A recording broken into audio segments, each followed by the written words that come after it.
primeiro, né, da aprovação do trabalho de Lula entre os evangélicos. Então, a gente tem de 56% em dezembro de 2023 e agora, em fevereiro de 2024, subindo a desaprovação para 62%.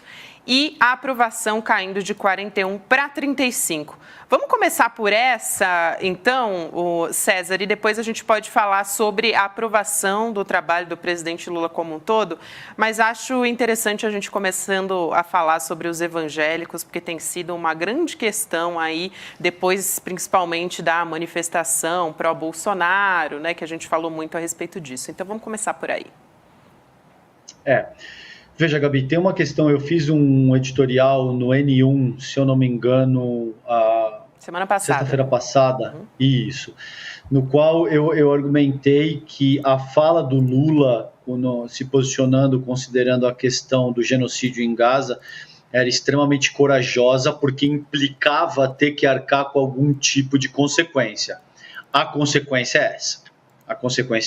Então, é óbvio que no meu primeiro livro, no Ascensão do Bolsonarismo no Brasil do século XXI, eu argumento que o dogma religioso está calcado em cima da ideia de que Israel é a terra santa e que existe uma promessa de que os evangélicos se identificam com essa promessa, que seria o povo eleito por Deus.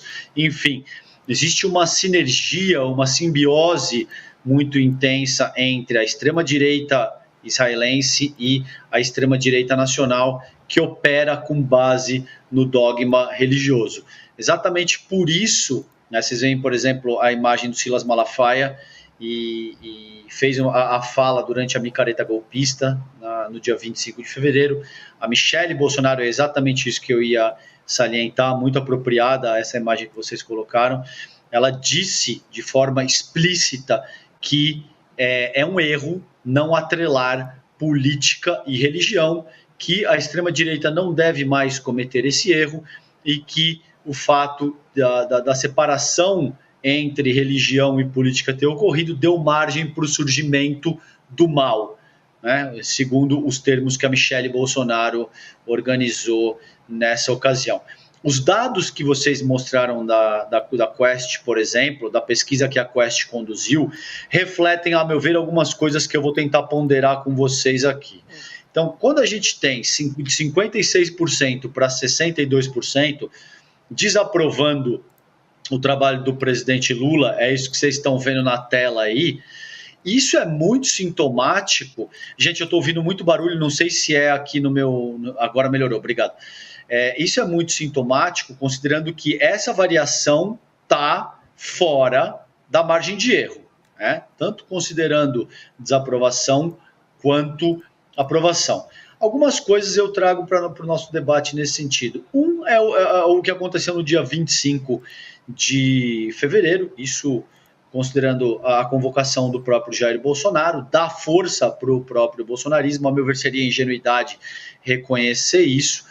E, de alguma forma, incita a base de apoio ao Jair Bolsonaro, que é composta pelo dogma religioso, favorece essa perspectiva e reforça, talvez, a desaprovação do governo Lula. A outra que a gente tem que ponderar, gente, para além da micareta golpista, é que essa é uma questão absolutamente estrutural do país, como a gente está organizado. A gente vem falando por anos que existe uma espécie de teocracia miliciana se formando no Brasil, que não começa com Jair Bolsonaro.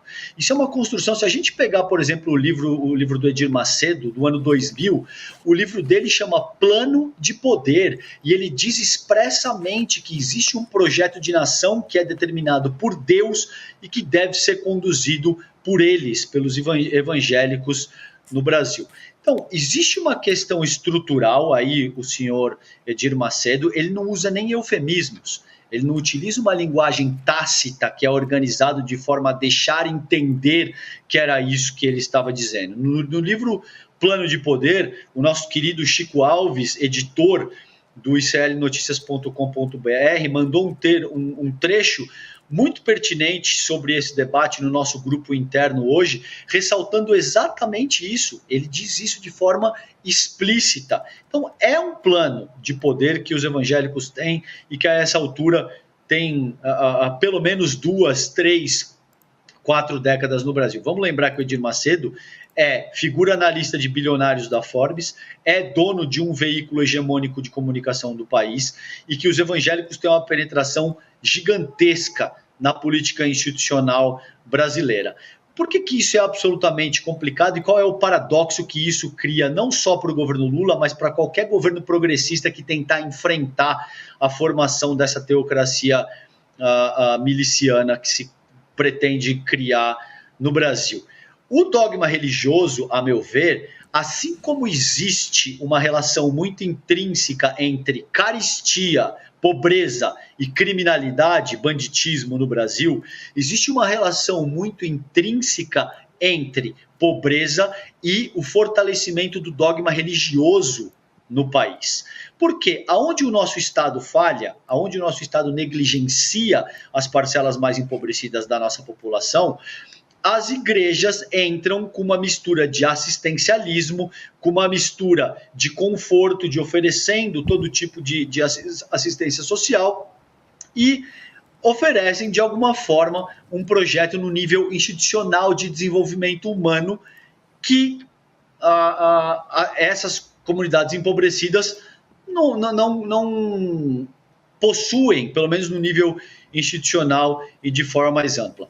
Para resumir e devolver para vocês, o que me parece é o seguinte: a gente, no começo do século XXI, agora em 2024, está pagando, para usar uma categoria teológica, está pagando o pecado de ter construído uma das sociedades mais desiguais e mais violentas do mundo, e o pecado está sendo pago através da expansão do dogma religioso. Isso já não é uma questão para o futuro, é uma questão que está posta hoje, porque o governo progressista que tentar enfrentar isso corre um sério risco de cair. E eu não estou fazendo nenhuma sugestão de que se deve ou não deve, eu estou fazendo uma análise fria daquilo que eu acho que é a organização conjuntural do nosso momento. Se tentar enfrentar de uma forma mais aguda, você cai. E se você não enfrenta isso de uma maneira mais incisiva, você fortalece a organização teocrática miliciana que ameaça o futuro, o presente do Brasil,